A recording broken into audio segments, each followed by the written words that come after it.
In this class, we're going to start with one activity which is really simple. We have four sentences, but the four sentences have a mistake. I want you to please use the function here, annotate the function of the pencil, and correct the thing that you think that it's wrong. So you use the pencil here, and for example, if you think that, no sé, the problem is this hat, so you just cross it and you write down what is the correct sentence, right? So if, for example, if you think that this is the mistake, you correct it like that, right? So please correct the mistakes in the fourth sentence. There is only one mistake in every single sentence. Look at them, read them, try to guess what is the problem, what is the mistake with these sentences. Okay, teacher. Ready? So look at them. What is possibly the mistake? It's only one mistake, one word that it's incorrect with these sentences. So no more, just one.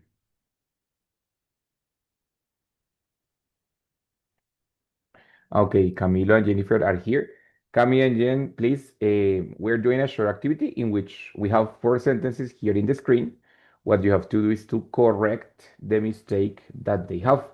Every sentence has one mistake, so please correct it. Ready? Use here the function of writing down in the screen, here in the left side. A la izquierda les aparece la función para que escriban en mi pantalla. Ready? So you can use it with the little pencil to correct the mistake of the sentence, the problem that you think it's there. Yeah. So it's only one word that it's incorrect. So look at the sentences and correct it. What do you think that it's wrong, right? So let's find out if you find out what is the problem with these sentences, okay?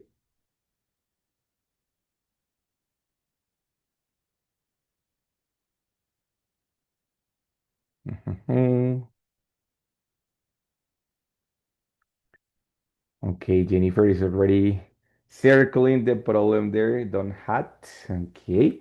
Pero escríbeme entonces, ¿cuál será la correcta, right? What is the correct way?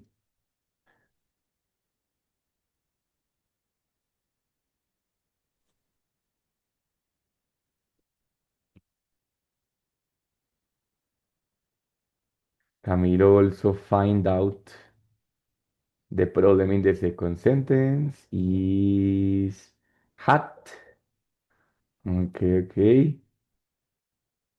Muy bien, very good, Camilo, good. Also here you find out. Hello, teacher. Hello, hello, Cami. And Nicolas is finding out the other problem. Muy bien, very good.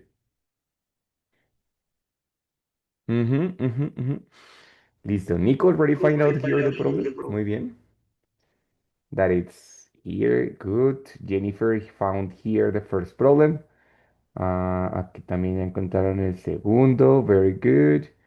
And here Camilo find out one of the first. Good. Y Jennifer is trying to write down. Estás tratando de escribir la respuesta correcta. Yes.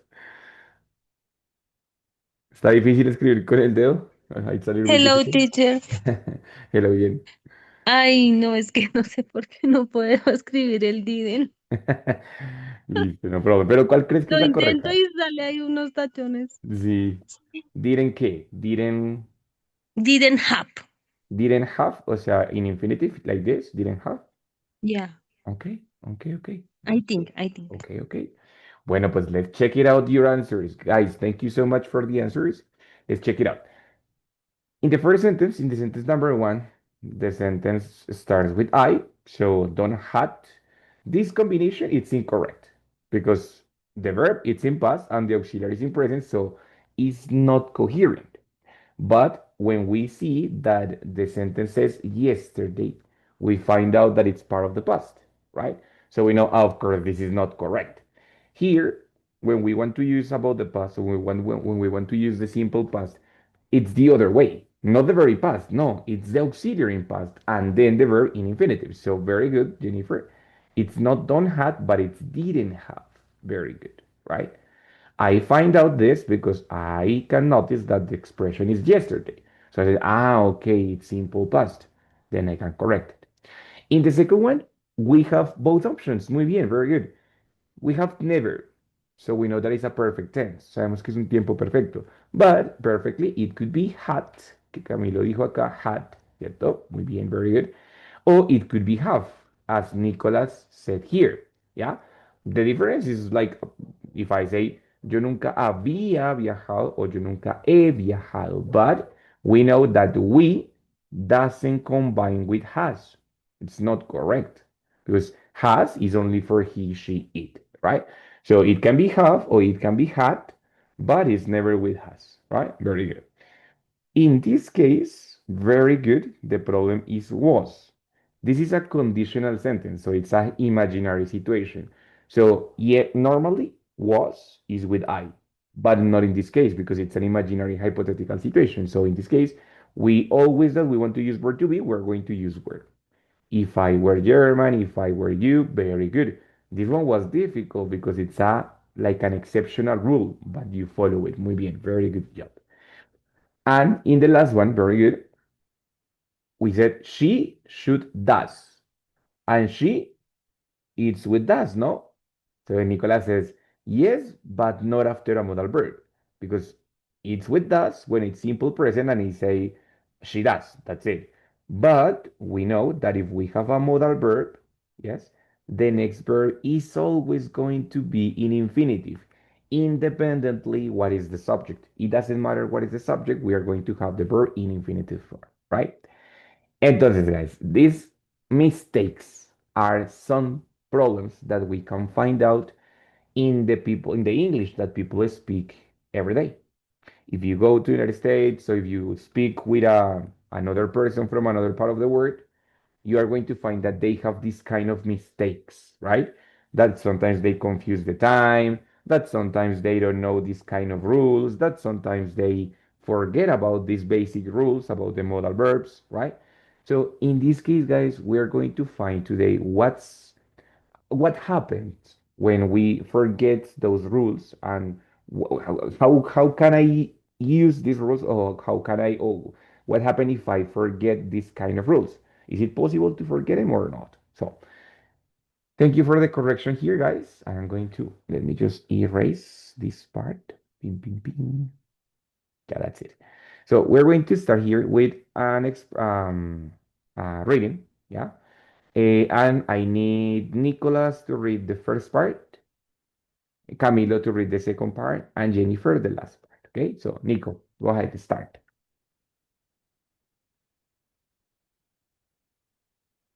The first part, English ain't difficult as I'll think. It is a matter of practicing what you learn.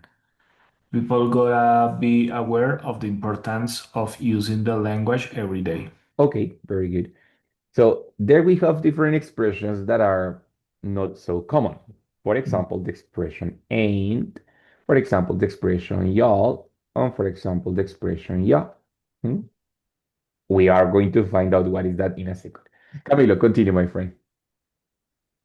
Okay, teacher. If you, yeah, if you wanna be fluent, you gotta find someone to talk with, but entirely in English. Hmm.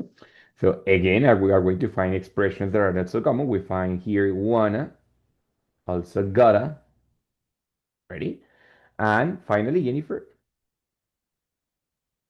If I was you, I would take every change to use the language, whether in casual and formal situations. Very good, perfect. So if I was you, well, of course, we know that this one is a mistake. This is normally we use if I were you, but here they say if I was you, I would take every chance to use the language, whether in casual and formal situations, right? So we find out that this text has some contractions and some not common expressions. No, do you know what is the meaning of ain't, or what is the purpose of ain't? No, teacher, I don't Mhm. have Pero an lo han idea. visto. Have you seen it in different texts or songs or movies, maybe? Maybe in a songs it's Mhm. not common. It's more. No, I don't know frequently. Okay, well, but it's a very common expression in. slang. And slang is the language that we normally use every day. Yes, is the everyday English, right? So when we talk about slang, it's how the people normally talk in different parts, of course, right? But slang, it's the way that different groups or different populations speak and they use the language, no? For example, if you go or if you talk to a Jamaican person, you're going to think or you're going to find out that they never use you. You, it's not really used in Jamaica. I mean, Jamaica, it's a English speaking language, but they always use the pronoun ya. So that's why they say like, oh, yeah, right? And ain't, it's a very common expression that is summarized or it's used for summarizing the contraction of be and not. So in this case, when I say English ain't difficult, it's like saying English isn't difficult as you all think. This y'all, it's a contraction of you all. Similar to when in Spanish we say para qué, instead of that we say pa qué, right? So this is something similar. You all, right? So and here, of course, the ya, it's just a contraction of you, right? So these expressions, guys, they make part of the slang. So the slang, it's as I said, is the English that the people really speak in their lives, right? Like for example, if you talk to a person in Bogota from Usme or from Ciudad Bolivar, is not the same Spanish that a person from Suba would speak, or if not a person, it's not the same Spanish that a person from Chico would speak, or it's not the same that a person from downtown would speak, right? So that slang is going to have different expressions that we can recognize, but it's not very common that we learn. So let's continue. Well, we know what it's ain't, y'all, you. What is the meaning of wanna? Want to be? Want to be. That one is easy, no? So we know it's a contraction of want to. I mean, when I use this kind of things, it's because we're going to contract a verb plus the to. So we have like the verb and then some finishing crazy there. Like for example, gotta. What is the meaning of gotta?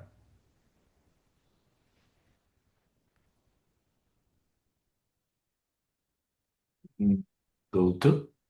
That is gonna, which is going to. Uh, Okay.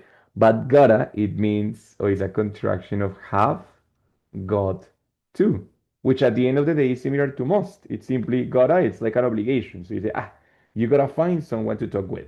Like it's an obligation. You have to do that, right? So that's another contraction.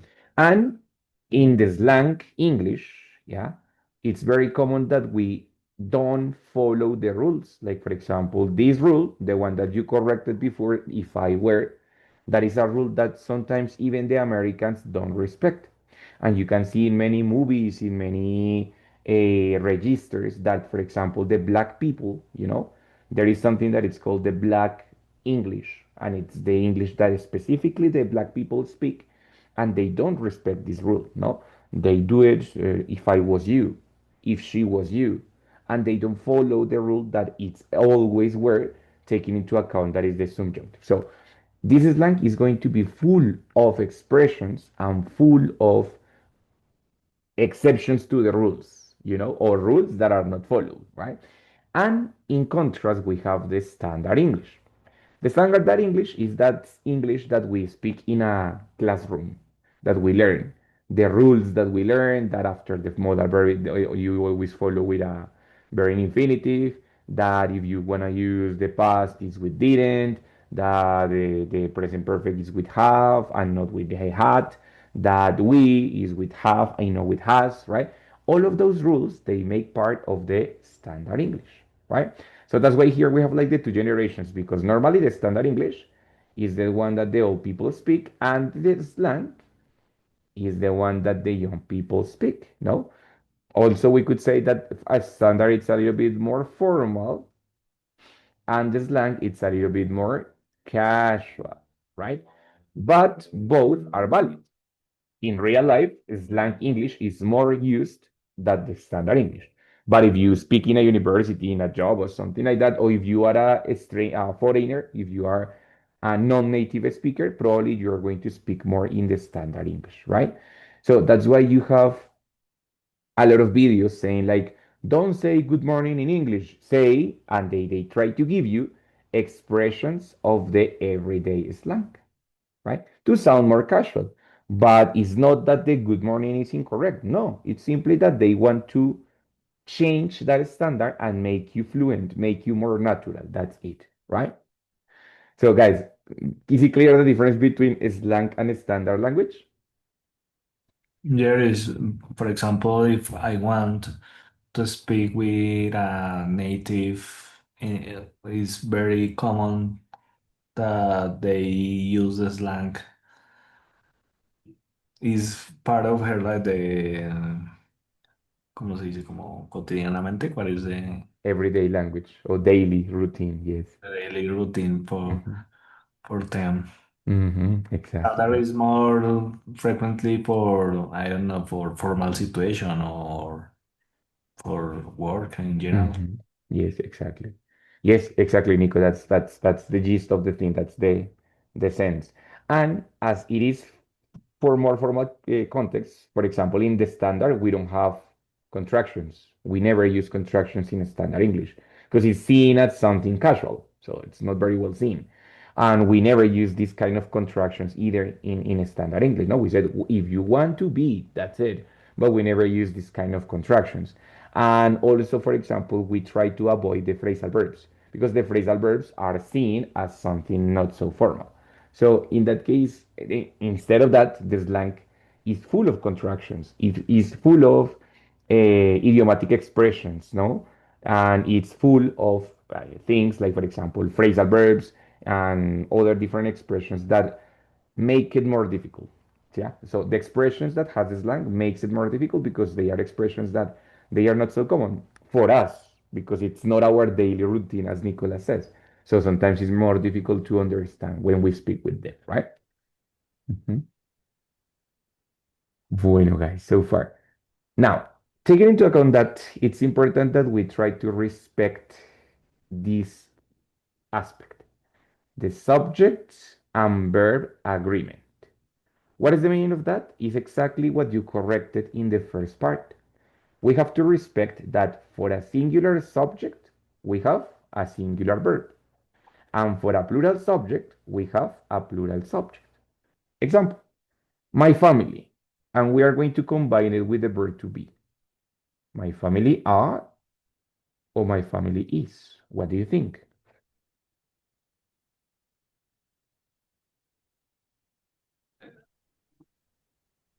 Are Are? Yes.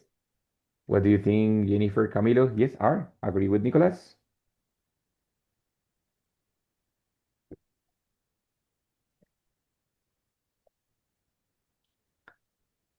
Um, teacher is? No sé, I am so asking. it's a little tricky. It's a little tricky. And why? Yes, yes, it's very confusing. Confusing. Why is though it's so confusing? Because it's verb to be and you know perfectly. Maybe it is because family is a concept and sounds in singular is Eh, mm, not plural in general because you don't talk about two different families. You only talk to one. Exactly. Very good. So family, it's what you know as a grupal noun, so un sustantivo grupal, and whether it represents a lot of people, it represents mother, father, sister, brother, so on, it is actually just one because we only have one family. So it's perfectly my family is. So we have to respect that, no? Because it's sometimes easy. Normally, it's very easy to identify, but sometimes it's not so easy. For example, in this case, for a plural subject, but we have a plural verb. My brothers and parents, again, is or are.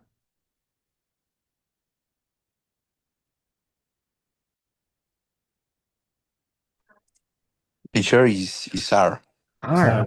Right, exactly. Cierto. In this case, it's easier to identify because we said, ah, but see, parents and brothers, pues, it's are, it's plural, right? But sometimes it's going to be tricky, as in this case, right? So let's find out how can we identify those things. And well, let's see. Guys, when we have different, when we have a normal noun, like for example, parents, it's clear that we have the plural one, ready? Or if we said, for example, my father, well, it's clear that we just have the singular one, the singular noun. But sometimes it's not so clear. For example, when we have expressions with one, no one, someone, anyone, nadie, alguien, cualquier persona. Expressions with one, right?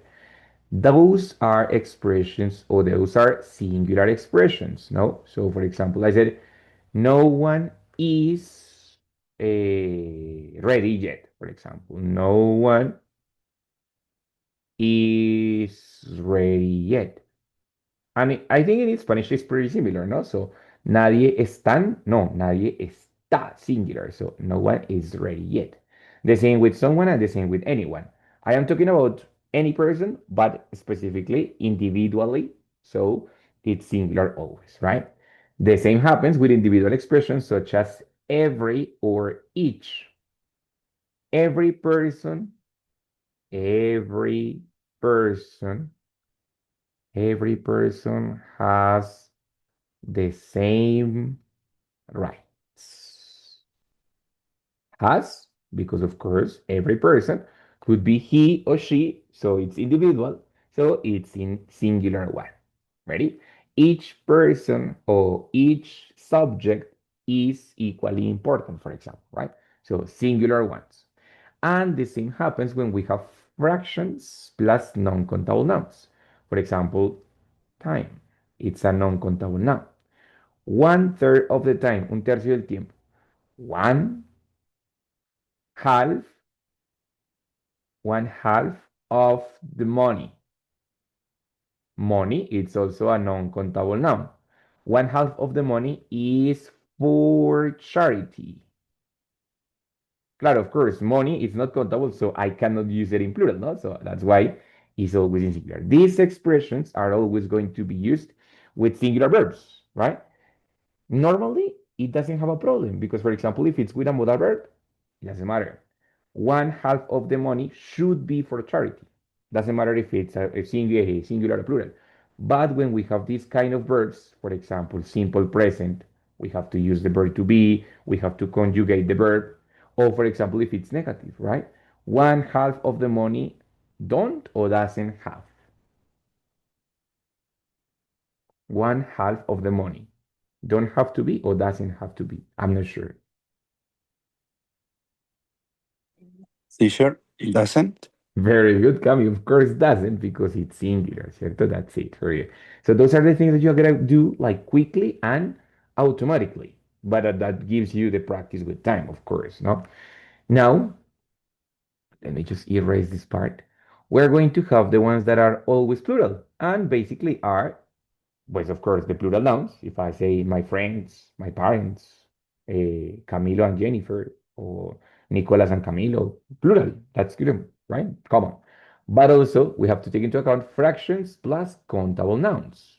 Example, for example, one half of the people, one half of the students, two quarters of I don't know, two quarters of the classrooms, of the rooms, right? Countable things, so they can be used or they will be used with plural verbs. Two quarters of the rooms, let's say two quarters of the rooms are for education. No say that's what it comes to my mind. So two quarters of the rooms are for education. This time, the verb is conjugated as a plural because the word or the noun that we have before, it's a countable noun. And of course, a fraction, it's a plural quantity.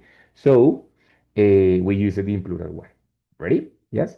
The same. If it's with future, nothing happened because I am going to use will. That's okay. But if it's in present perfect, okay, in that case, I have to take into account that, for example, two quarters of the students mm, fail English. I want to say that dos cuartos de los estudiantes han reprobado inglés. What could be the auxiliary verb in that case?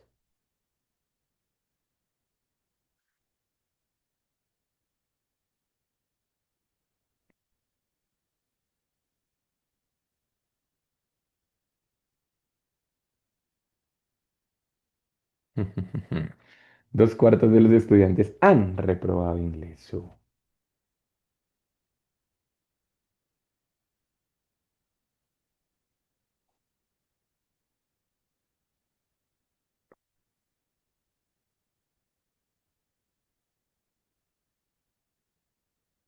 Teacher, sí, Cami, yes. does. Das? You said das? Yeah. No, No? no, because look, das is never with a verb in past participle. And plus, I want to say, dos cuartos de los estudiantes han fallado, right? It's a different auxiliary. Have. Have is present perfect, very good. Pero ahora, have or has. ¿Estás seguro que es have o puede ser has? No sé.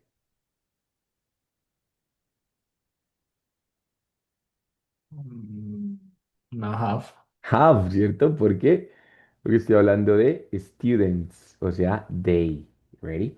Claro, si fuera what, 2 quarters of time, ay, perdón, of time, to be used for, no sé, for the sports.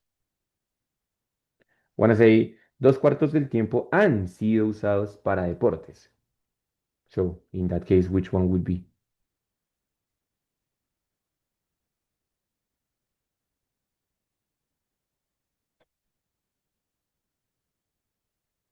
No. Teacher, Jennifer, yes. teacher, the same half. The same half, pero en tercera persona porque estamos hablando de time, sería 2 quarters of time has been used Ah, for yes, sports. has for. Ahí está la diferencia entre tener un countable noun y un non-countable noun. El non-countable va a ir siempre en plural, en singular, perdón. En cambio, el countable siempre va a ir, o usualmente va a ir en plural. ¿Ready? Entonces, that's the difference between using countable and non-countable nouns, ¿ok? Muy bien, very good. And then we have other expressions which can be both, can be plural or singular, depending on the expression afterwards. For example, we have collective nouns. Everyone of, cada uno de, each of, majority of, minority of. If the next part is plural, then the verb is plural. But if the next part is singular, then it's singular. For example, every one of the subject is so on. If I say subject, but if I want to use it plural, it's possible that I could say every one of the subjects are so on, right? It depends. It's going to happen something similar to the ones with countable and non-countable nouns, right? Claro, of course, with this one, with these expressions, every one of, most of the times we're going to have plural nouns, so we're going to have plural words and plural verbs too. Example, if I have again, bueno, many is not possible with non-countable, but for example, I could say plenty of money, and then I said thing, being donated. What do you think? What could be the auxiliary here?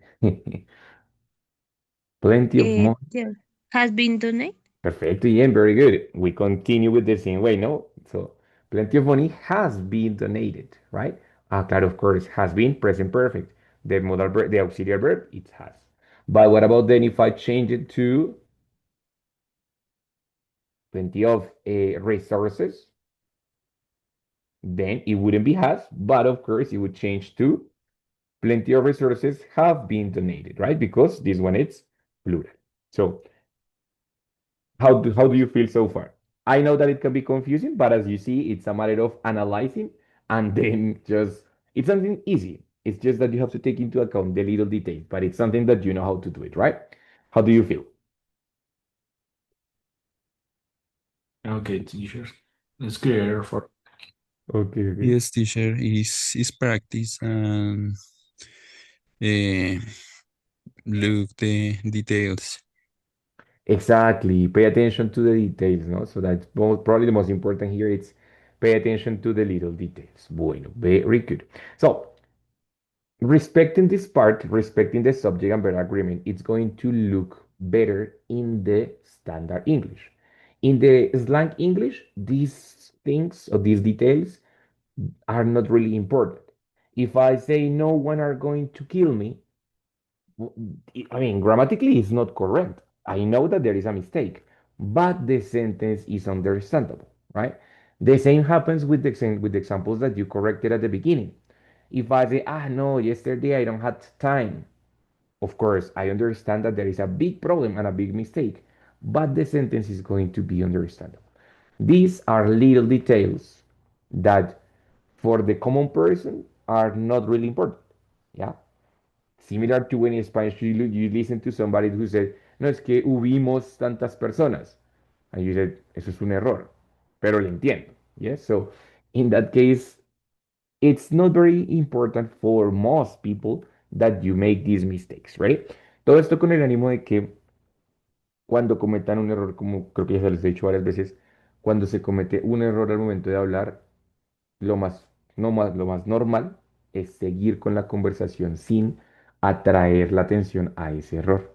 Como cuando vas caminando por la calle y te tropiezas con algo, pues uno no para a hacer el show, uno hace como que nada pasó y sigue caminando. Aunque se haya asustado, aunque le esté doliendo el dedito, usted sigue caminando haciendo que nada pasó, nadie se dio cuenta, right?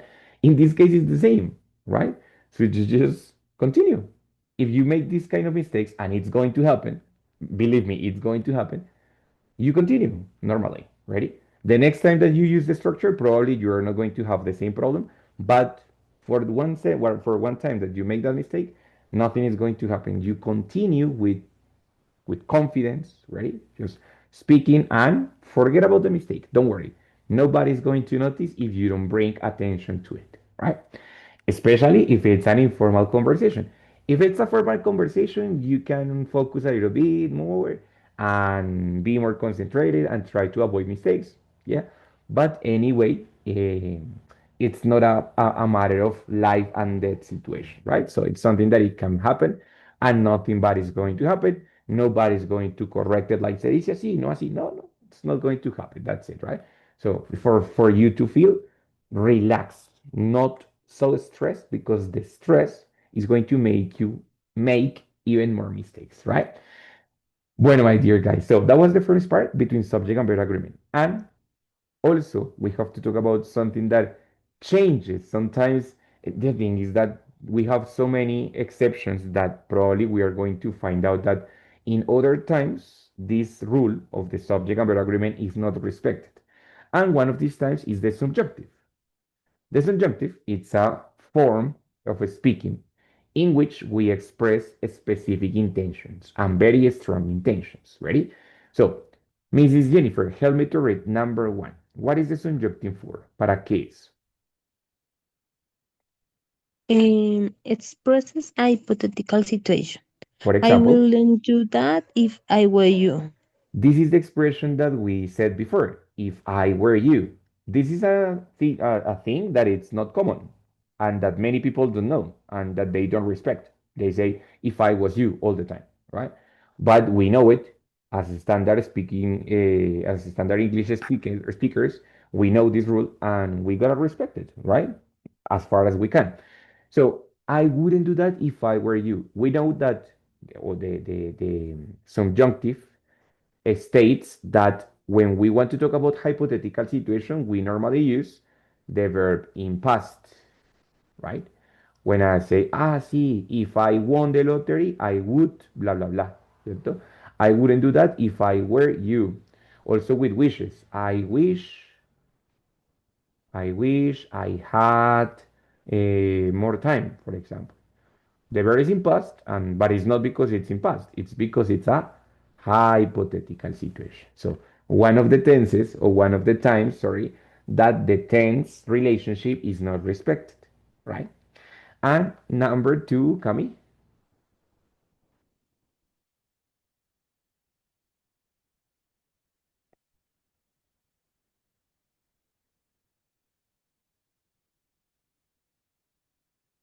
Camilo, are you there? Sorry, teacher. Relax. Um, expresses a wish, demand, or suggestions.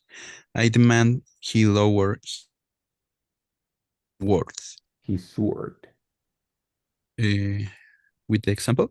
No, no, yeah, that's it. So, what is the meaning of sword? Hmm. Mm, mm, mm. It is a weapon very Ah, common in, okay. Uh, bueno, most of the time. knife? But a longer Okay, knife, right? okay, okay, teacher. With or example, I No, no, katana. that's fine, it's fine. I want you to check that the other function of the subjunctive is express wish, demand, or suggestion. Ready? Bueno, we have actually more that we're going to see it, but these are the most important. And what the subjunctive does is says, if I am expressing something like a demand or a suggestion or an order, yes, the verb is going to be in infinitive, independently of the subject. Normally, after he, we know that it's lowers. For example, here it says normally it's he lowers. But if the sentence is preceded by I demand, I wish, I suggest, I recommend, I command, I order, then we're going to use the subjunctive and says, I demand he lower his sword. Yeah. This is a, how do you say that, archaic, aunque creo que así no se escribe archaic, wait, archaic, way of speaking, yeah, because it is not very common, and that's why we see this kind of cartoons here. No, it's like in that context. It's a very formal context, kind of somebody who is very orderly and it's very bossy, giving a lot of orders, and that's what they say. Sugiero que él baje su espada, ¿cierto? In a very kind of formal way. It's not very common, but it's something that you gotta know anyway. For example, here we have, it's essential that you pay attention here. We have the expression, it's essential. Obviamente, it's a demand, right? And then we have the verb in infinitive. Aquí casualmente pues no cambia porque you recibe el verbo normal en presente simple. But if we say, for example, es esencial que Jennifer ponga atención, es un ejemplo, ¿no?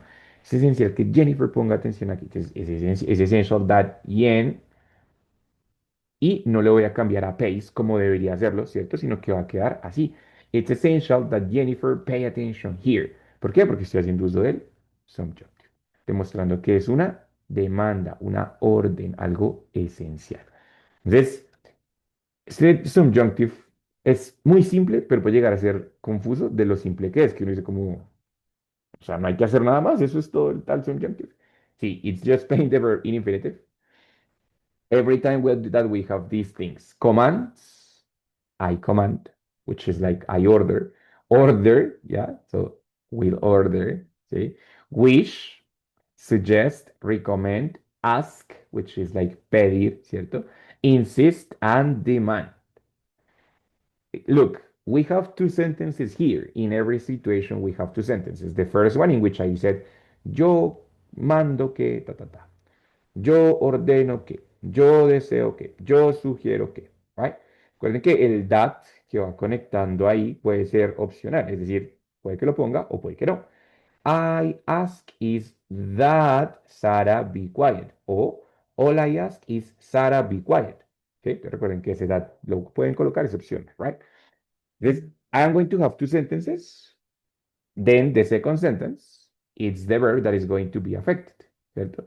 I wish I were rich, porque es hipotético. Si es en el presente, ok, I will order the game be restarted. I command he leave, aunque sea normalmente he leaves, right? Solo porque estoy mostrando una acción o una intención específica. Una orden, una demanda, una insistencia, so on, so on. ¿Listo? Entonces, for example, now I recommend you go and check this information. Vuelve y juega. Acá, pues no tendría por qué cambiar porque you, it's fine. But if I say, yo recomiendo que Nicolás vaya y revise esta información. Ah, ok, I recommend Nicolás, lo mismo. Go and check its information, right? ¿Por qué? Porque estoy dando una recommendation. Entonces hago uso del subjunctive, ¿right? Todo lo que hay que hacer es, si es una situación hipotética, en cuyo caso usaré el wish casi siempre, o el segundo condicional, pongo el verbo en pasado. De lo contrario, el verbo va a ir simplemente en infinitivo, sin importar el pronombre. ¿Ok? Kind of, más o menos, more or less.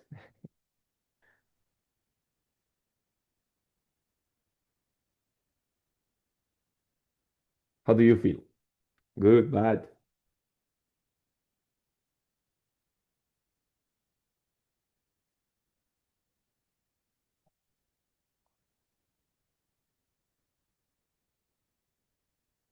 Nice. ¿Me escuchan? Yes. Yes, teacher, it's a little confusing. Can you give us more example? Of course, don't worry. I know that it's confused. Let's remember, we're going to have these verbs. These verbs, command, order, recommend, demand. Ready? Guys, any question about these verbs? About the meaning of these verbs? No, teacher, the No? words are okay. Listo, very good. Normally, they are related to actions with higher authority, which is especially for hypothetical situations in which case the verb is in past. As we say it, verb is in past for talking about hypothetical situations about the present. That one we know. In all the rest of the cases, the verb that I want to use, or the verb of the order, it's going to be in infinitive, independently of the subject.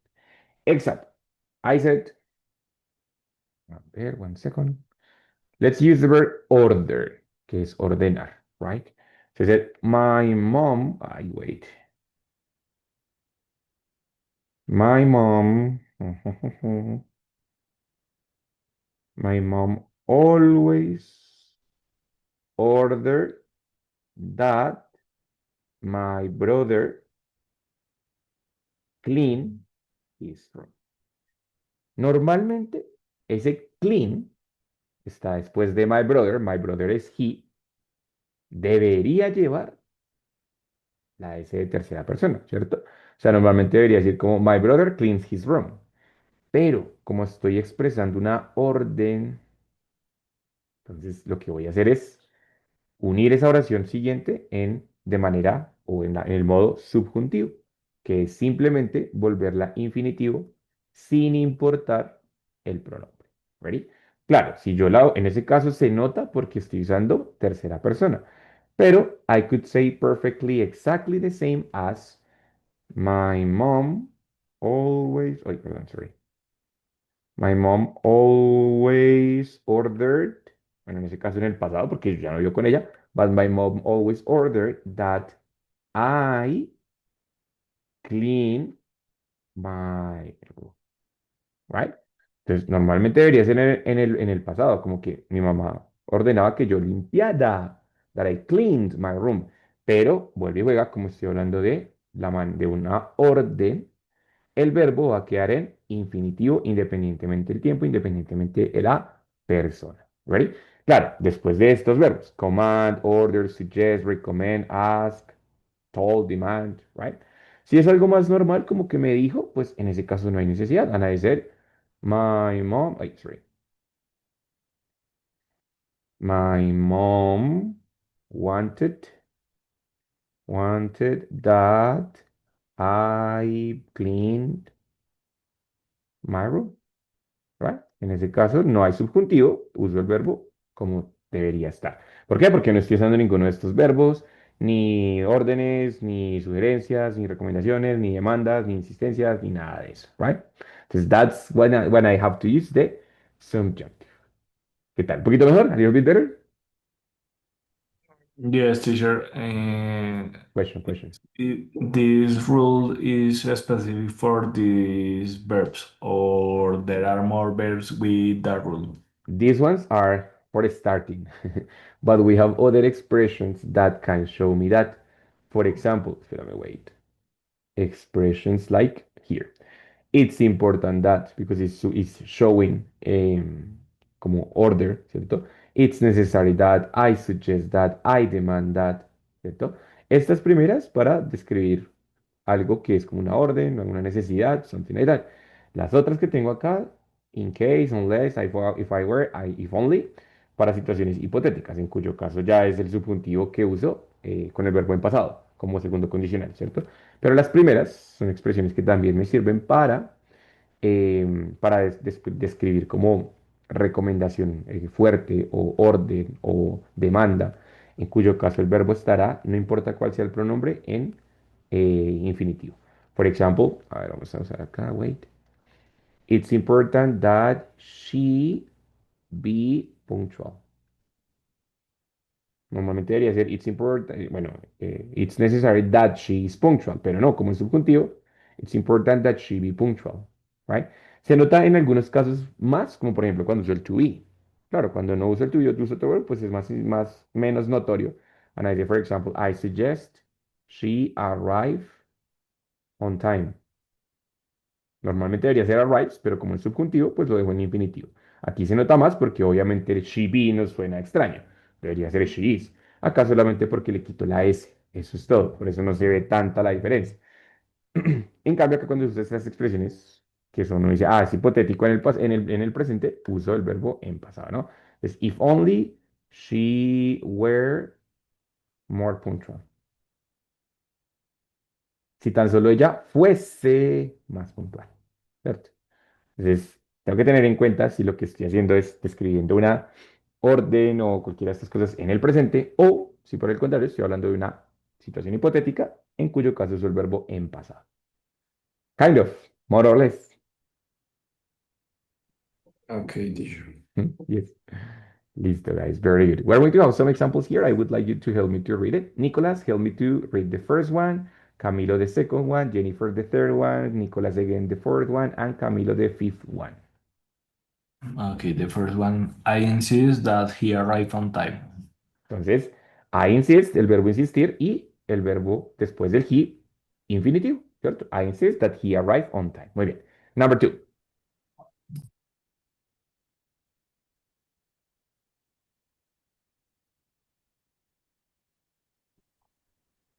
If I had known, I would have left earlier. Good. En este caso simplemente estoy usando el tercer condicional para hablar de algo que si hubiese pasado, past perfect, would have left earlier. Tercer condicional. Nothing difficult. Ready? Muy bien. Jennifer.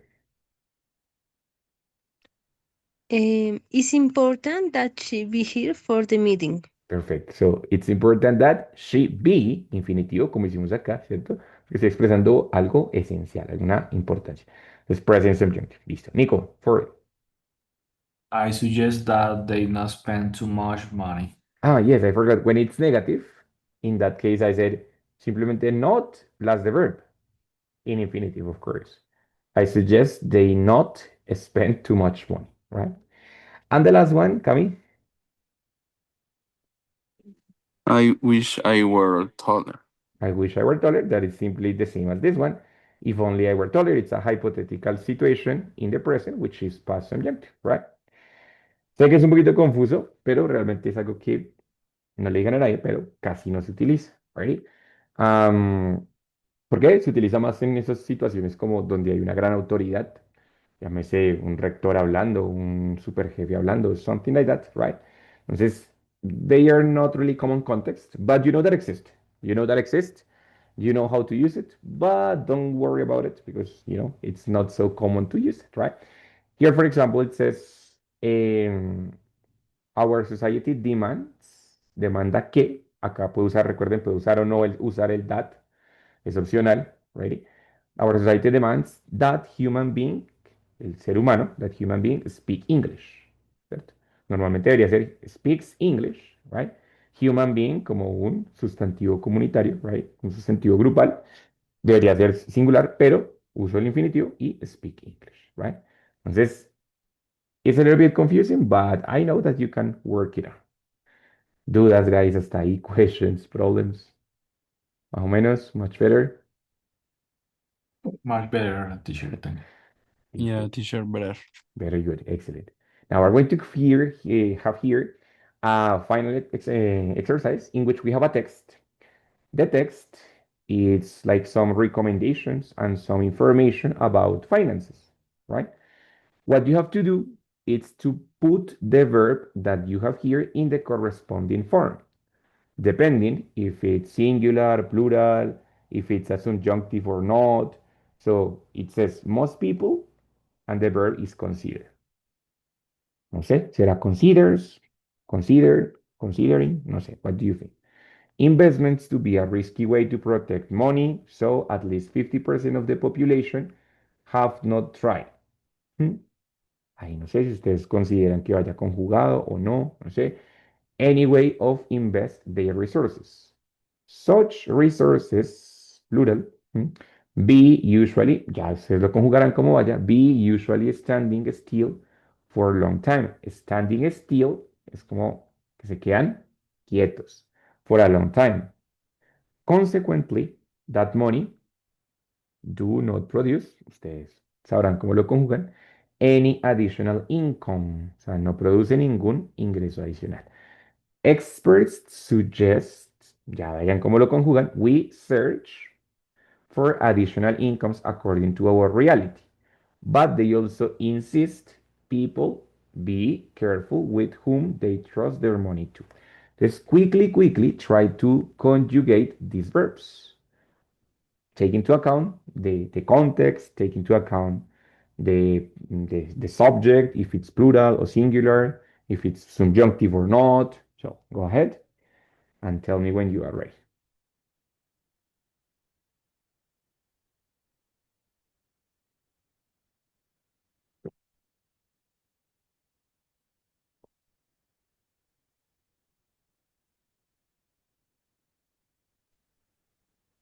Okay, teacher. Most people Ujú. consider investments So to the be verb a stays like that. El verbo queda así, yes? No le hago um, nada. I don't do anything. mm, mm, Con S, sin S, no, no sé. I don't know. most people considers. Sí, no sé. Piénsalo, tranquilo, relax. Just piénsalo. Solo pregunto. No sé si le pongo, si no le pongo. Piénsalo, tranquilo. I Uh, uh, think the is the best for consider. Consider, like that. It's like that. Ok. Sí, listo. Pues muy bien, Camilo, muy bien, Nicolás. En ese caso el verbo queda normal. ¿Por qué? Porque people es plural. So, most people consider, ahí está bien, check, investment to be a risky way to protect money. So, at least 50% of the population.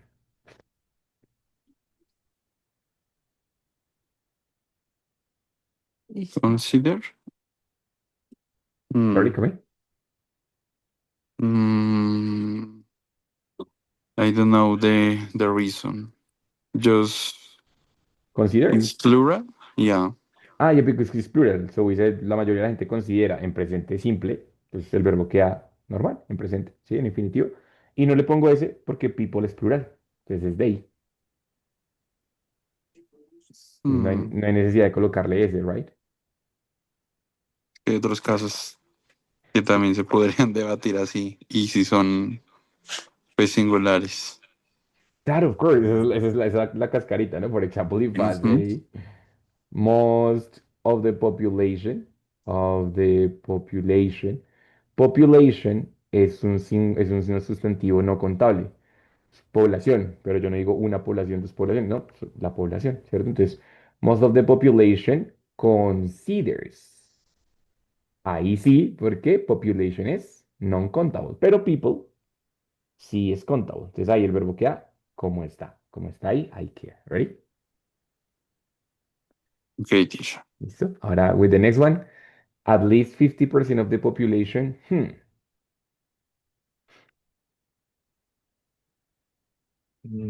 I change half for has.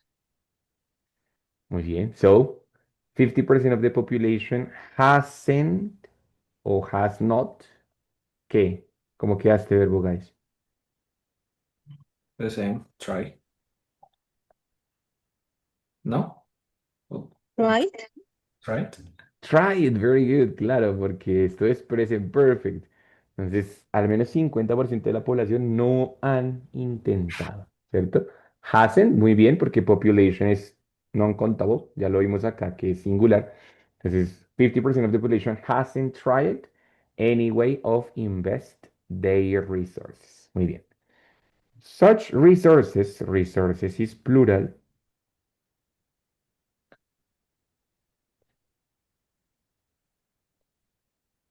Are. Muy bien, en ese caso no hay subjuntivo, no hay nada, simplemente estoy diciendo que tales recursos son o están usualmente quietos. Entonces, no hay necesidad de dejarlo en infinitivo, sino que lo puedo conjugar. Como es plural, such resources are usually standing still for a long time. Consequently, that money is non-countable.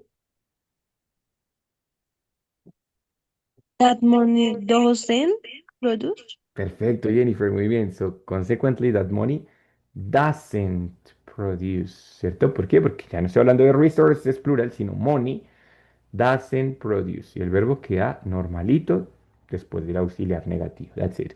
Doesn't produce any additional income. Ahora sí, we said experts, experts plural.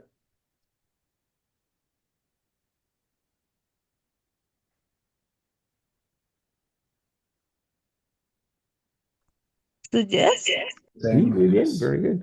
Experts suggest queda igual porque es plural, pasa lo mismo que con people, ¿cierto? No le cambio nada. Los expertos sugieren, we Search. search, ¿cierto? Ahí sí estoy usando el subjuntivo. Aunque igual, como el pronombre es we, pues igual no iba a cambiar. Pero sí usando el subjuntivo. Entonces, they said experts suggest. We, lo mismo, search for additional incomes. But they also Insist. insist. Muy bien, ya vimos que es they, así que fácilmente puedo identificar que es insist sin cambiarle nada. They also insist people. Be. ¿Y por qué vi, Nico, ahí? ¿Cómo así que vi ahí? Eh, Are?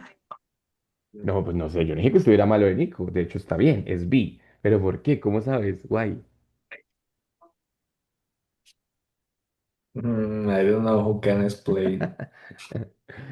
Es porque es una insistencia, ¿cierto? Entonces dice, they also insist, people. Lo que estás usando ahí es el subjuntivo, que es el verbo en infinitivo. Es decir, que ese be no se va a conjugar. Normalmente sería como dijo Camilo, people are careful o should be careful, ¿cierto? Con un modal. Pero al ser una insistencia, una recomendación de los expertos, lo uso con el subjuntivo. Entonces, they also insist people be careful with whom they trust their money to. Ready? Muy bien, guys, very good. La resolvieron bien. Entonces, fíjense que en este caso, guys, es importantísimo saber cuál es el contexto. ¿Estoy hablando de subjuntivo o no? Le hago ciertas cosas. El pronombre es, o el sujeto es contable o es no contable. A veces no es tan claro si debería ser plural o singular, ¿sí? Así que tengo que hacer un mínimo análisis previo para saber exactamente qué auxiliar uso. Le pongo ese, no le pongo ese, ¿right? Ya obviamente sabiendo el tiempo, sabiendo que aquí estoy usando present perfect, pues ya sé que el auxiliar es have, has, y ya lo único que tengo que determinar es si es el singular o el plural, para poder saber si uso has o have. Si acá uso don't o doesn't, como lo usó Jennifer, ¿right? Entonces, muy bien, excellent job. It's just a matter of practice. Obviamente ustedes saben que es matter of repetition and repetition and repetition, but congratulations because it's a good job. This exercise is very difficult, and I am really proud of you because you did a good job. You understood the topic, which is believe me, it's a difficult topic. I know, right? And you understood it quickly and easily. So congratulations on that. And guys, when that's it for this week. This week is the week number 6. Next week we are going to be working in one class that is the class of the week number 7. Ready? So guys, for the moment, thank you for being here. I'm sorry we are a little bit late, but thank you for being here and have a wonderful weekend. See you the next week on Thursday, I think so. No, yes, on Thursday. The classes are already available for programming, the class number 7. So see you there in class on Thursday. And that's it. Have a good weekend. See you the next week, guys. Any question, let me know in WhatsApp or whatever. Okay. Okay, teacher, thank you very much for the class. Okay. Okay, See you for the teacher. Thank you, participation. thank you. Oh, Have a good good. night. Bye bye. Goodbye. See you later. See you, teacher. Bye, Good Cami. night. See you soon. You too. Have a good night. Thank you, teacher. Bye, and see you later.